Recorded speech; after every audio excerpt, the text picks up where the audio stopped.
माननीय अध्यक्ष जी, सबसे पहले मैं आपका धन्यवाद करना चाहता हूं कि एक युग बदलने वाले विधेयक पर बोलने के लिए आपने मुझे अनुमति दी है। माननीय अध्यक्ष जी, संविधान को संशोधित करने वाले 128वें संविधान संशोधन के समर्थन में बात करने के लिए मैं यहां खड़ा हुआ हूं। माननीय अध्यक्ष जी,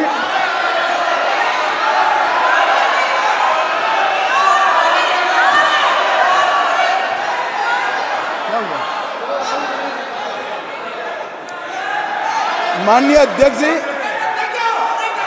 जिसको जाना है डरिए मत, डरिए मत। अरे भाई डरो मत। नो, जिसको जाना है जाने दिया से क्यों? प्लीज, कोई भी सदन में रुक सकता है, जा सकता है। माननीय अध्यक्ष जी, प्लीज, नो। माननीय अध्यक्ष जी,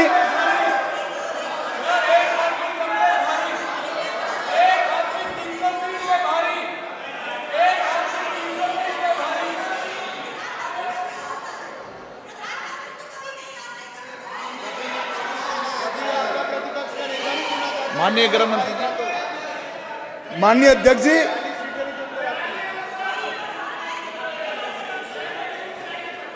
कल का दिन भारतीय संसद के इतिहास में स्वर्ण अक्षरों से लिखा जाएगा। कल गणेश चतुर्थी थी, कल संवत्सरी थी, कल नए सदन का पहली बार कार्य का श्री गणेश हुआ और कल ही के दिन वर्षों से जो लंबित था वो महिलाओं को आरक्षण अधिकार देने का बिल इस सदन में पेश हुआ। माननीय अध्यक्ष जी, आपके माध्यम से मैं इस सदन के नेता और देश के प्रधानमंत्री श्रीमान नरेंद्र मोदी जी को हृदय से साधुवाद देना चाहता हूं कि 140 करोड़ की आबादी में 50% जिसका हिस्सा है वो मातृशक्ति को सच अर्थ में सम्मानित करने का काम माननीय प्रधानमंत्री जी ने किया है। माननीय अध्यक्ष जी, ये जो संविधान संशोधन है, ये संविधान संशोधन जैसे ही दोनों सदन सबके सहयोग से पारित करते हैं, उसके साथ ही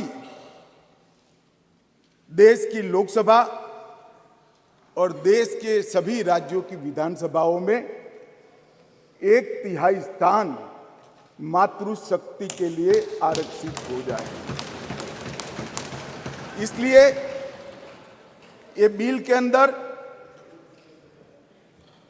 अनुच्छेद 239 ए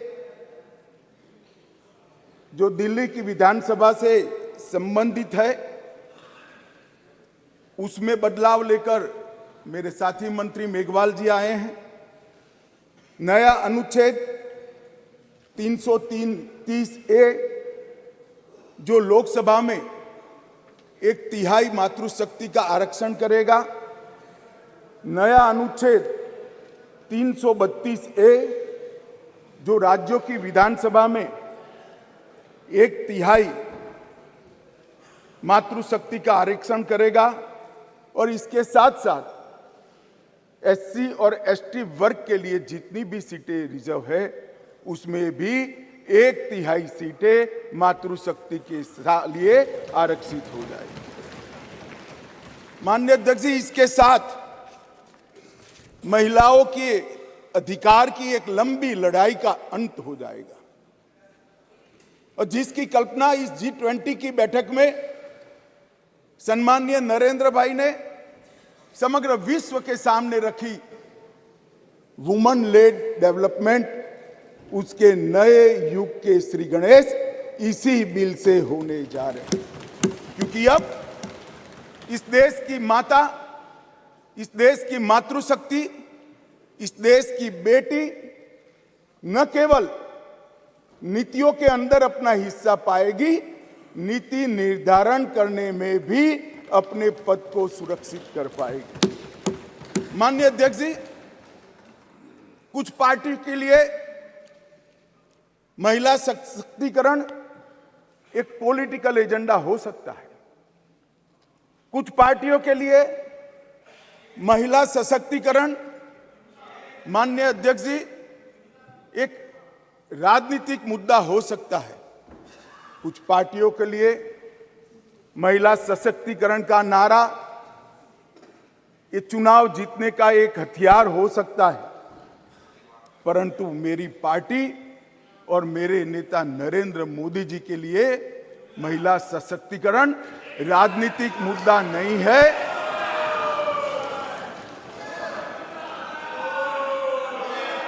फिर से सुनिए, मेरी पार्टी और मेरे नेता नरेंद्र मोदी जी के लिए महिला सशक्तिकरण राजनीतिक मुद्दा नहीं, मान्यता का सवाल है, मान्यता का सवाल। माननीय अध्यक्ष जी, किसी भी सिद्धांत के लिए किसी व्यक्ति या संस्था इसका आकलन करना है कि सिद्धांत के प्रति मान्यता कितनी दृढ़ है, तो कोई एक घटना, कोई एक कदम से नहीं बनाया जा सकता।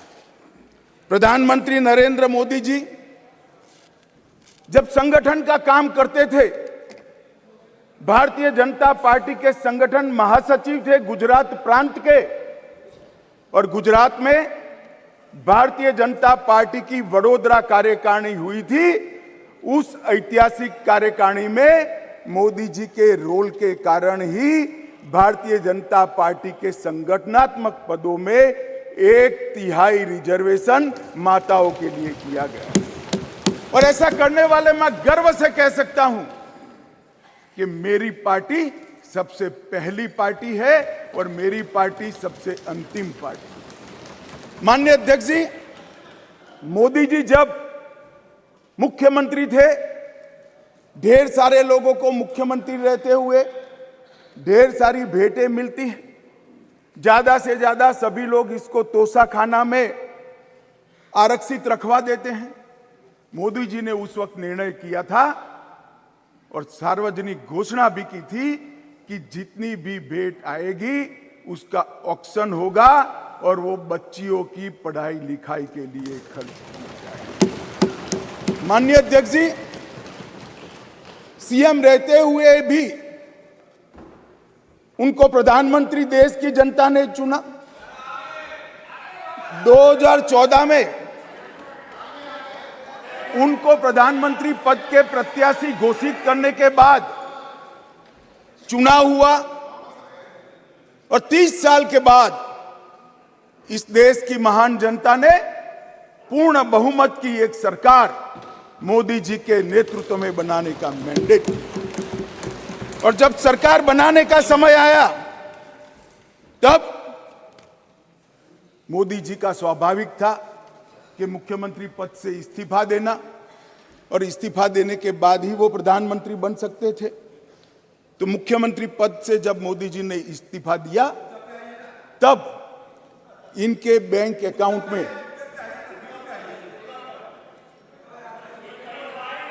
माननीय अध्यक्ष जी, भाई उनको जवाब न दो।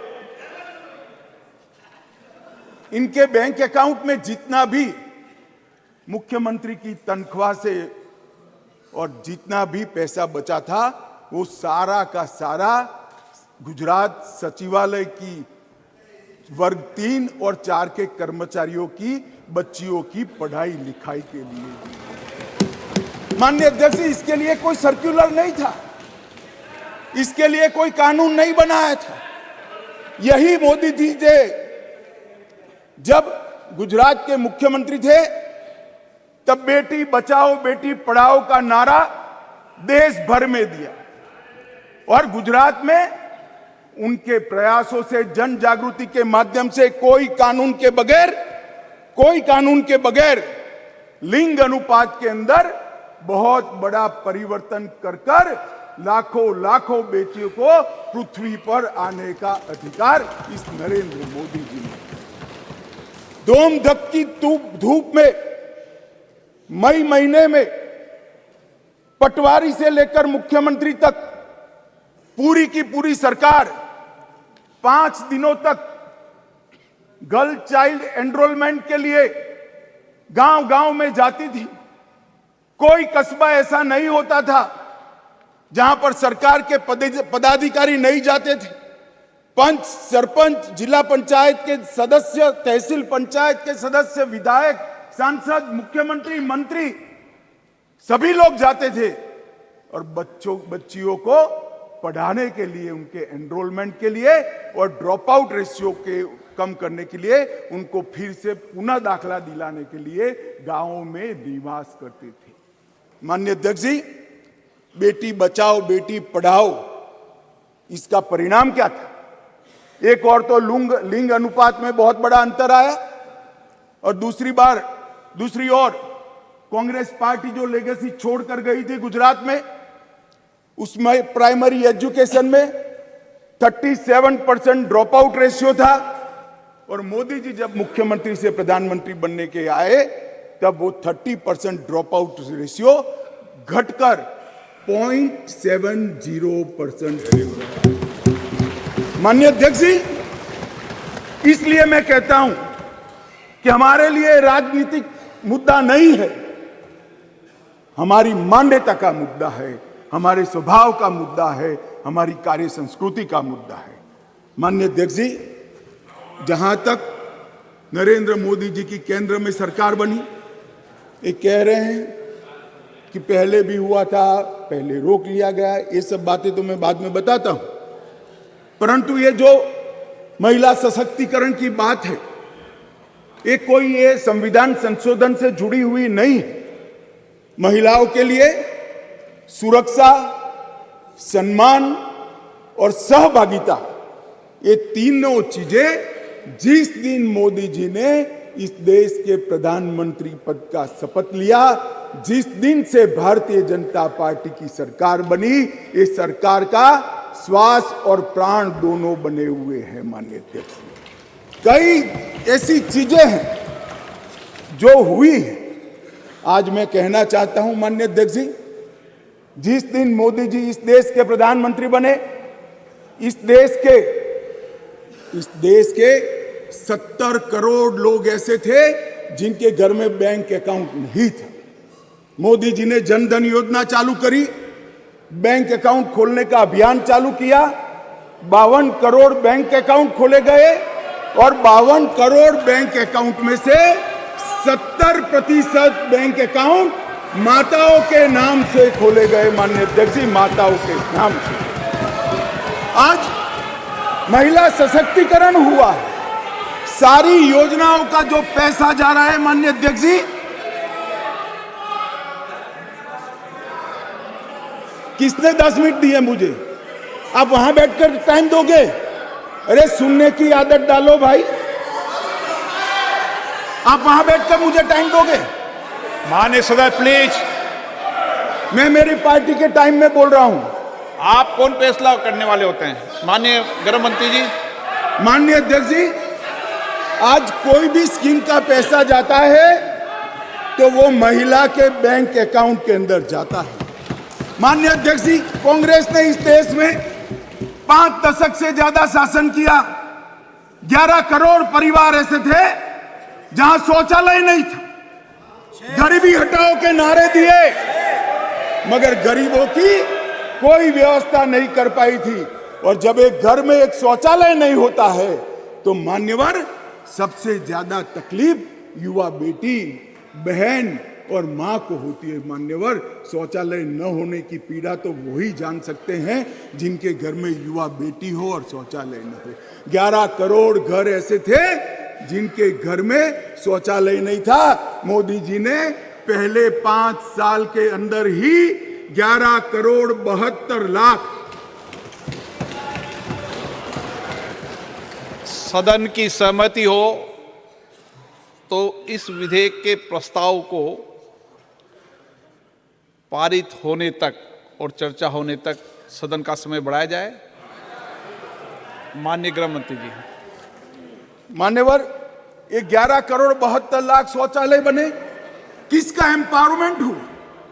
ये 11 करोड़ 72 लाख शौचालय बनने से माताओं का, बहनों का, बेटियों का सम्मान हुआ, उनका सशक्तिकरण हुआ। 10 करोड़ परिवार धुएं से युक्त थे, कंडे और टहनियां जलाकर आंख का नेत्रमणि खत्म हो जाता था, फेफड़े फाइब्रोसिस से भर जाते थे।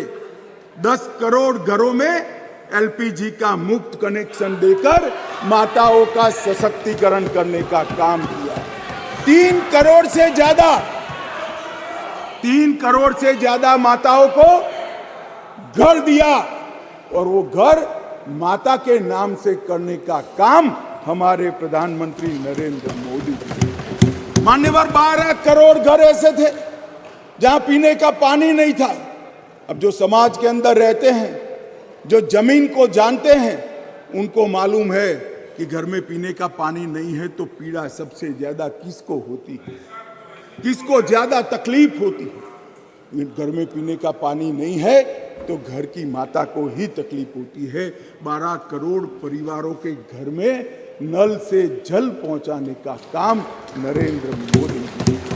हर घर के अंदर 80 करोड़ लोगों को हर घर में प्रति व्यक्ति प्रति माह 5 किलो अनाज फ्री ऑफ कॉस्ट देने की शुरुआत की।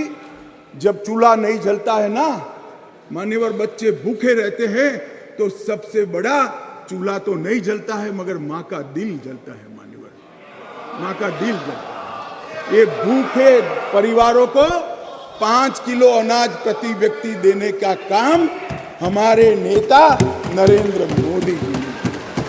3 करोड़ 18 लाख सुकन्या समृद्धि खाते खोले। मान्यवर, 3 करोड़ महिलाओं को मातृवंदना योजना के तहत फायदा पहुंचाया।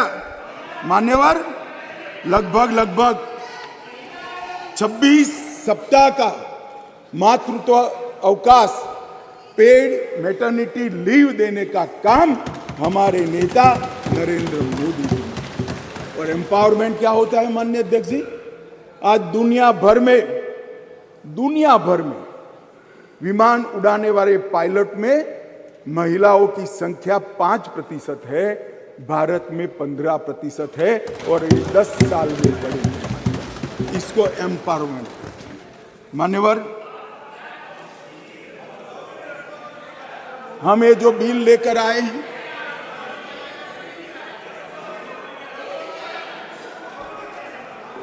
मान्यवर,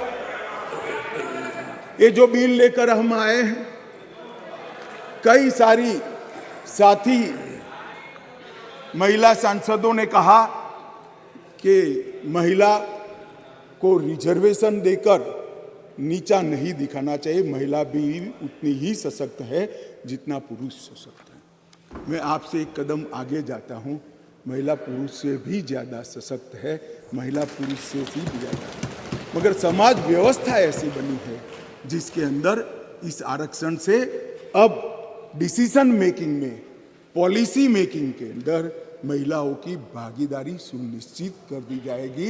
ये सम्मान करने के लिए एक आरक्षण है। मान्यवर, इस देश में जो भी रहता है, जिसकी जड़ें भारत से जुड़ी है, वो कोई भी महिला को कमजोर उबारने की गलती नहीं कर सकता। मान्यवर, दुर्गा, सरस्वती और लक्ष्मी 3 स्वरूप है देवियों के। दुर्गा शक्ति का स्वरूप है, सरस्वती विद्या का स्वरूप है, और लक्ष्मी ऐश्वर्य का, वैभव का स्वरूप है। ये तीनों स्वरूपों में हमारे पुरखों ने, हमारी संस्कृति ने मां की ही कल्पना की है, कहीं और किसी की कल्पना नहीं। मान्यवर, मगर प्रॉब्लम क्या है, प्रश्न क्या है? जड़ें भारत से नहीं जुड़ी है। मैं कहना नहीं चाहता जड़ें कहां जुड़ी है, जड़ें अगर भारत से जुड़ी है तो तकलीफ नहीं पड़ती। मान्यवर, मैं आज आपको कहना चाहता हूं, हजारों वर्ष से हमारे सांस्कृतिक प्रवाह और हजारों वर्ष के हमारे देश के इतिहास के अंदर कई सारी ज्ञान की नई नई विधाएं और ज्ञान के नए नए आयाम हुए हैं। कहीं वेदों की ऋचा है, कहीं उपनिषदों के मंत्र हैं, कभी पुराणों के श्लोक पढ़े हैं। ऋग्वेद के कुल 422 मंत्रों में महिलाओं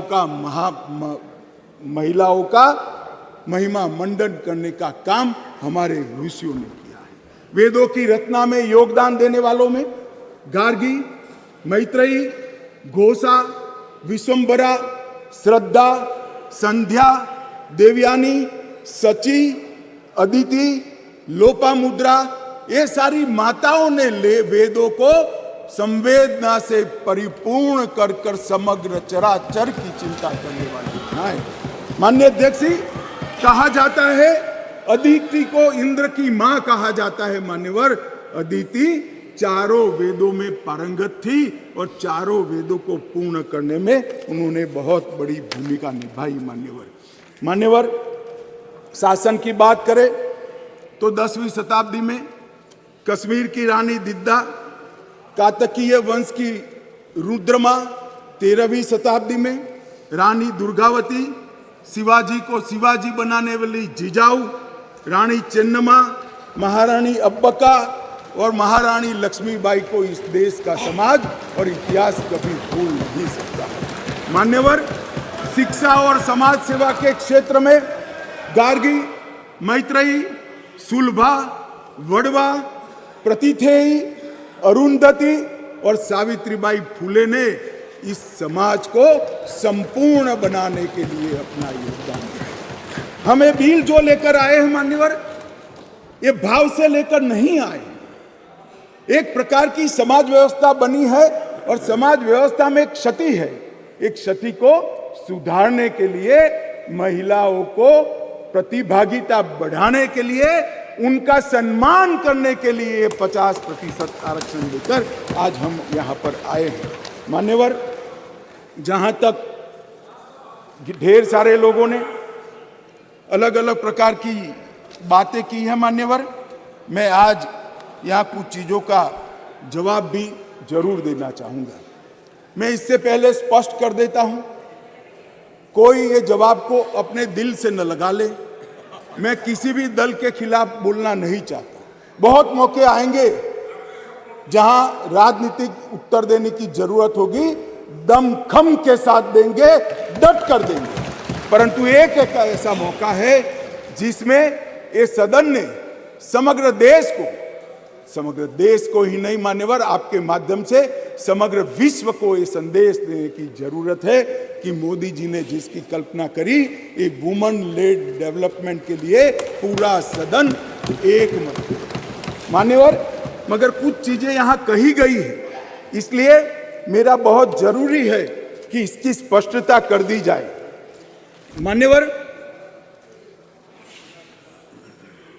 मान्यवर, ये जो प्रयास है, ये वो 5वां प्रयास है। पहली बार ये महिला आरक्षण बिल नहीं आ रहा है, पहली बार ये संविधान संशोधन नहीं आया है। तो क्या हुआ वो 4 संविधान संशोधनों का? क्यों आज मोदी जी ने लेकर आना पड़ा? देवगौड़ा जी से लेकर मनमोहन सिंह जी तक, बीच में 2 बार अटल जी ने, 4 बार प्रयास हुए, क्यों नहीं हुआ? कौन कारण था? किसके कारण पास नहीं हुआ? क्या प्रयास अधूरे थे? क्या मंशा अधूरी थी? या कुछ लोगों ने इस प्रकार का किया कि आगे हो ही ना पाए? मान्यवर, ये मैं जरूर बताना चाहता हूं। मान्यवर, सबसे पहले इस संविधान संशोधन विधेयक 81वें संशोधन विधेयक के रूप में 12 सितंबर 1996 में आया, देवगौड़ा जी लाए।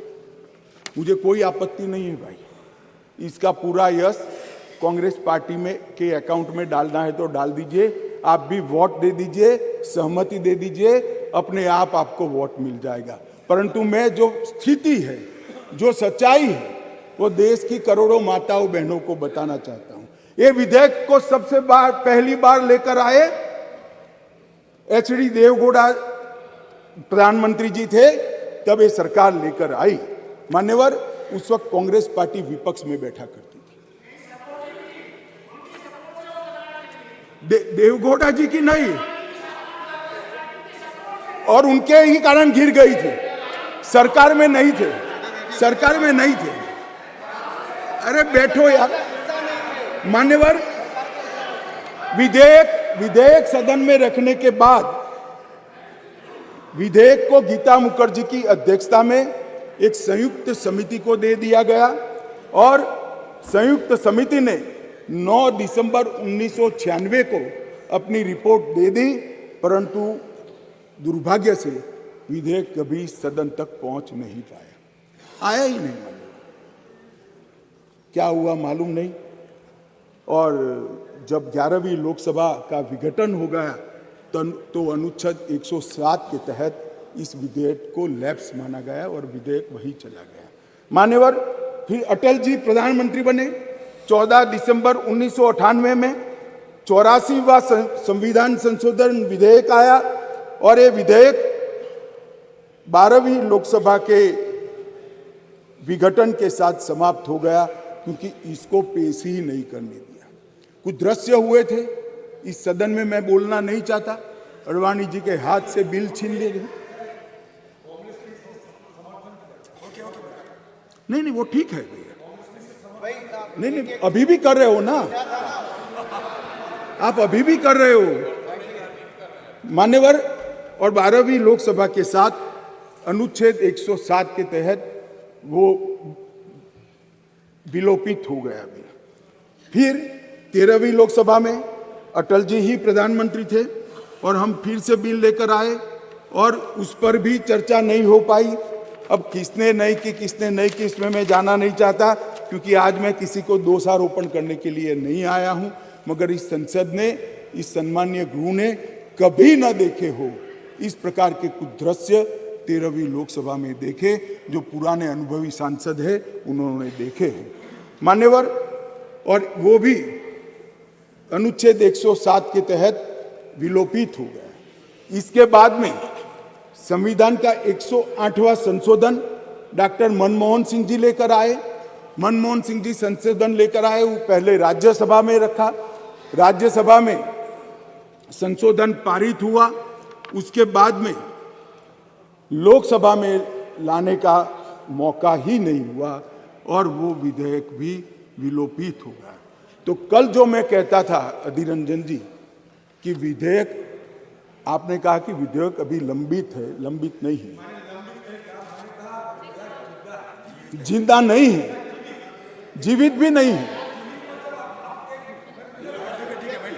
बैठ जाओ, मैं समझा देता हूं। आप बैठ जाइए, मैं समझा देता हूं। मान्यवर, जब लोकसभा का विघटन होता है,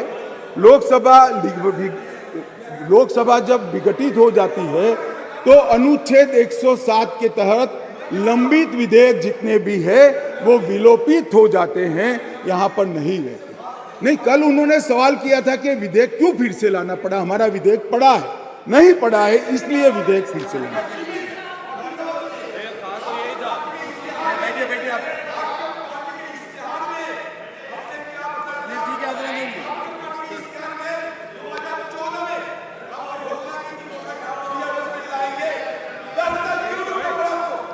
माननीय गृह मंत्री जी, माननीय गृह मंत्री जी,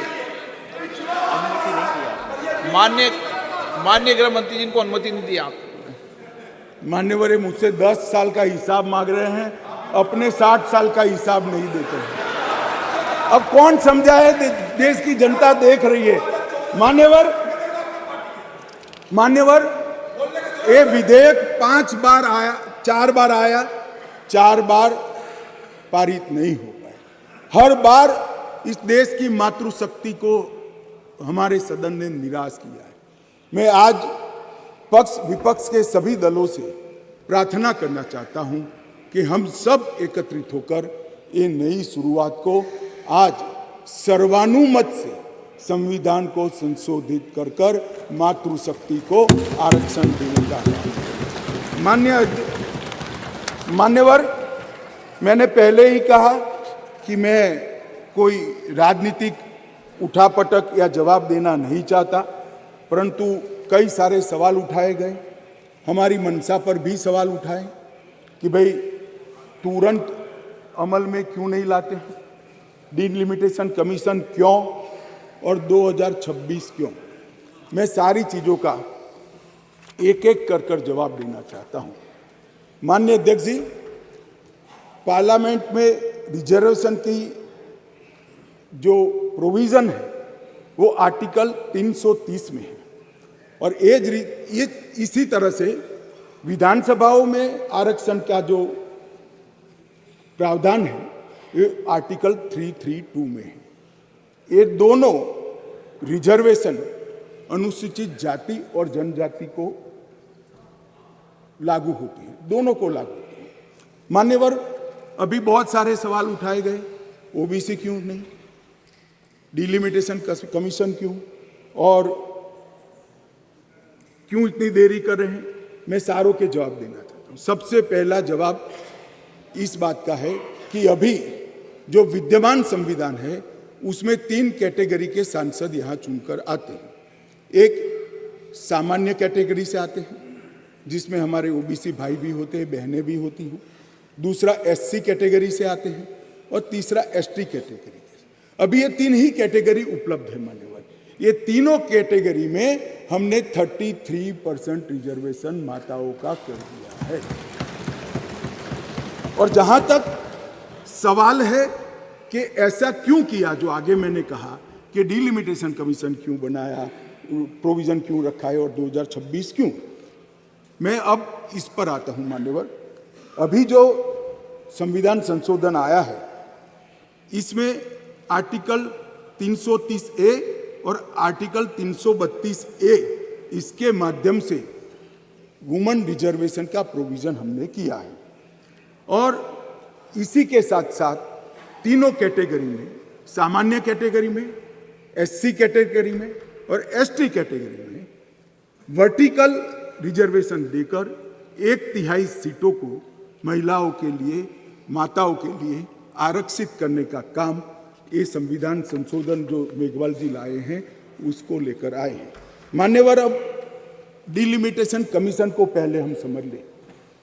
डिलिमिटेशन कमीशन हमारे देश की चुनाव प्रक्रिया को निर्धारित करने वाली एक महत्वपूर्ण इकाई का कानूनी प्रावधान है और वो अपॉइंटमेंट से होती है, मगर वो क्वासा जुडिशियल प्रोसीडिंग्स होते हैं। इसकी अध्यक्षता सुप्रीम कोर्ट के रिटायर्ड जज करते हैं। इसके अंदर चुनाव आयुक्त के एक प्रतिनिधि भी होते हैं और भी 2-3 संस्थाओं के प्रतिनिधि होते हैं जो चुनाव की प्रक्रिया के साथ जुड़े हुए होते हैं और इसके कानून के तहत सभी मान्य राजनीतिक दलों के एक सदस्य भी उस डिलिमिटेशन कमीशन के मेंबर होते हैं। अब 1/3 मान्यवर 1/3 सीटों का रिजर्वेशन करना है तो वो सीटों कौन तय करेगा? ये जो कह रहे हैं क्यों नहीं कर देते, कौन करे? हम करें और फिर वायनाड रिजर्व हो गया है तो आप क्या करोगे? हमको कहोगे कि भाई पॉलिटिकल कर दिया। ओवैसी साहब नहीं, अगर हैदराबाद रिजर्वेशन होगा, रिजर्व हो गया तो कहोगे कि भाई पॉलिटिकल रिजर्वेशन कर दिया। इसलिए ये बहुत अच्छा है कि ये डिलिमिटेशन कमीशन जो क्वासा जुडिशियल प्रोसीडिंग से चलता है, हर राज्य में जाकर, हर क्षेत्र में जाकर ओपन हियरिंग देकर ट्रांसपेरेंट पद्धति से इसका नीति निर्धारण करता है, वो डिलिमिटेशन कमीशन से इसका निर्धारण हो। इसके पीछे केवल और केवल पारदर्शिता का ही सवाल है मान्यवर। कोई पक्षापक्षी नहीं होनी चाहिए और मान्यवर, मैं इतना ही कहना चाहता हूं कि कुछ लोगों ने आज सोशल मीडिया में भूमिका बनाना शुरू की है। हालांकि बहुत मुझे अच्छा लगा, सबको मैंने सुना है, सबने समर्थन करने का अपने भाषणों के अंदर वादा किया है, परंतु सोशल मीडिया में कुछ लोग भूमिका बना रहे हैं कि भाई इस विधेयक को इसलिए समर्थन न करो कि इसमें डिलिमिटेशन कमीशन का है और अभी के चुनाव में नहीं होगा। कुछ लोग कह रहे हैं इसमें ओबीसी आरक्षण नहीं है, मुस्लिम आरक्षण नहीं, इसलिए समर्थन न करो। मैं अलग कहता हूं, अब समर्थन नहीं करोगे तो क्या जल्दी आरक्षण आ जाएगा? तो भी 29 के बाद आएगा। समर्थन कर दो, गारंटी हो गई। फिर जो सरकार आएगी उसमें जो बदलाव करेगी वो भी होगा। एक बार श्री गणेश तो करो, गणेश चतुर्थी के दिन ये संविधान संशोधन विधेयक आया, एक बार शुरुआत करनी चाहिए और एक बार शुरुआत करें, उसके बाद पहला डिलिमिटेशन कमीशन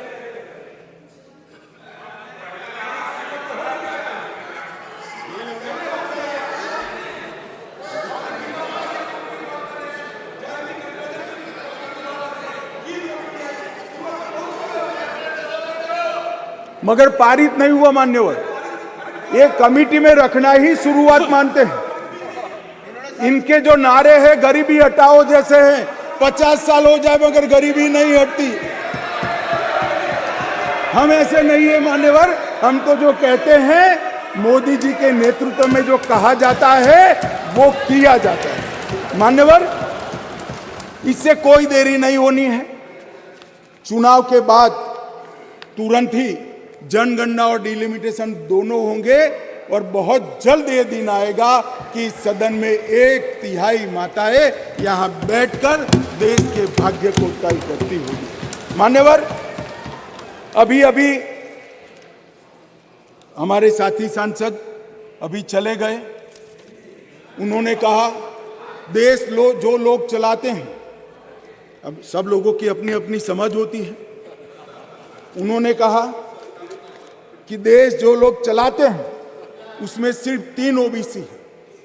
अब इनकी समझ है कि देश सेक्रेटरी चलाते हैं, मेरी समझ है देश सरकार चलाती है मान्यवर। संविधान की स्कीम है, देश की नीतियों का निर्धारण इस देश की कैबिनेट करती है, इस देश की सरकार करती है, इस देश की संसद करती है। और आंकड़े अगर आपको चाहिए तो मैं बता देता हूं, सुनने के लिए आप बैठे नहीं हो। भारतीय जनता पार्टी के सांसद में 29%, 85 सांसद ओबीसी कैटेगरी के हैं। कंपैरिजन करना है तो आ जाइए। और मंत्री भी 29 ओबीसी कैटेगरी के मान्यवर। सस्ते चुनावी वादे करना और पॉलिटिकल भाषण करना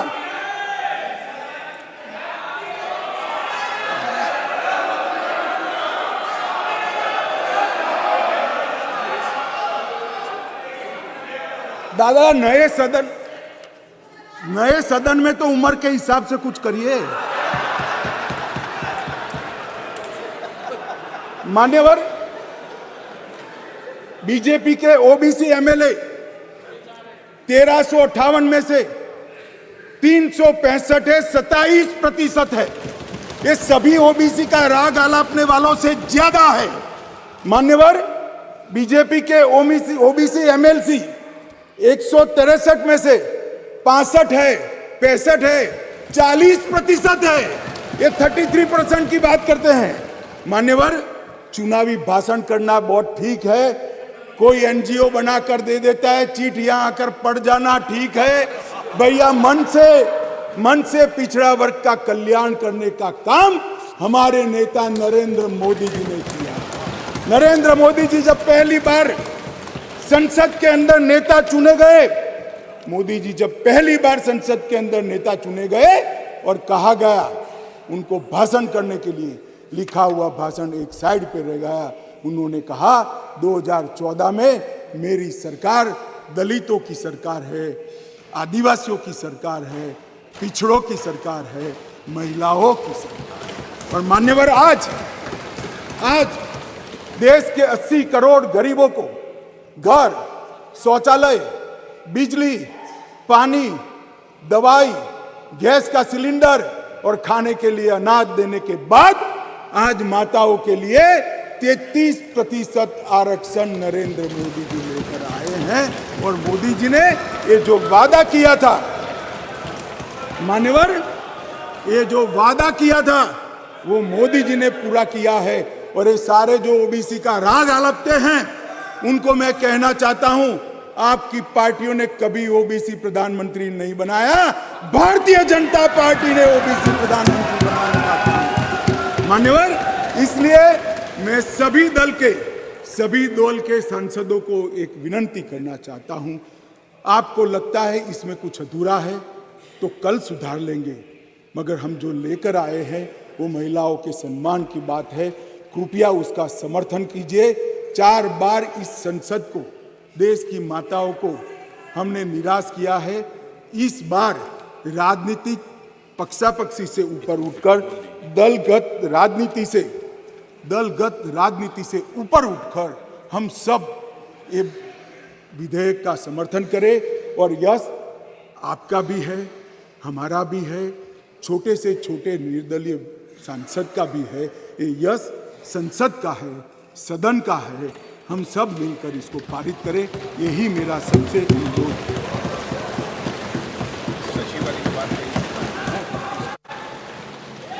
नो प्लीज, अर्जुन मेघवाल जी।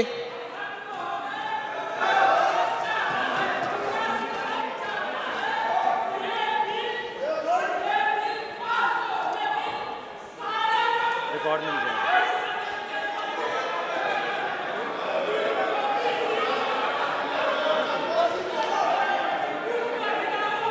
अर्जुन मेघवाल साहब।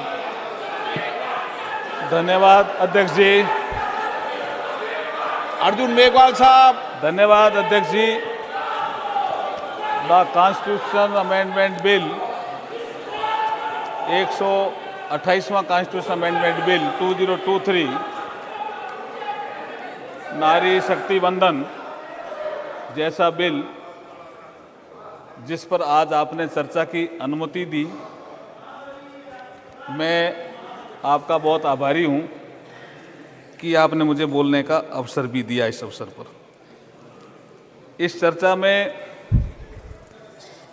करीब 60 माननीय सांसदों ने भाग लिया।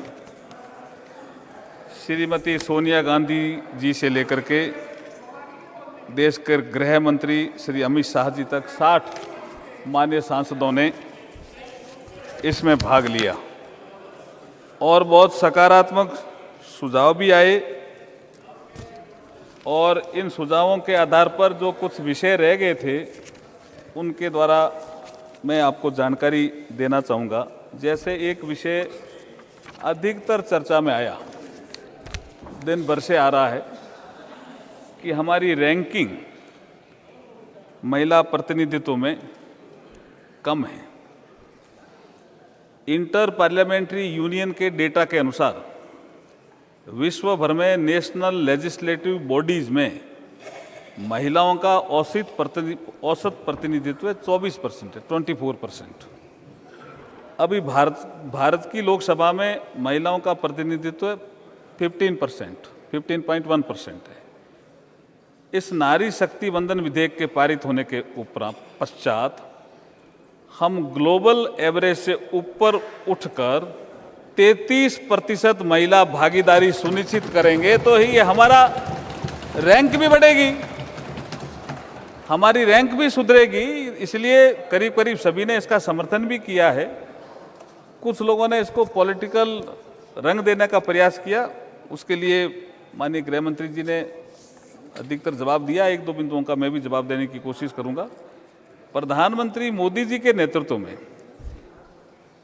ये G20 में भी तय हुआ और प्रधानमंत्री जी का स्पष्ट सोच भी है कि वुमेन डेवलपमेंट से हमें वुमेन लेड डेवलपमेंट की तरफ तेजी से बढ़ना है और इसी कड़ी का ये बिल है।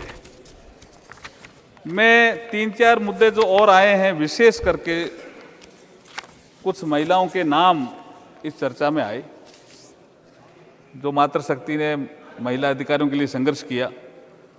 जिन्होंने भी संघर्ष किया उन सब का मैं अभिनंदन करना चाहता हूं।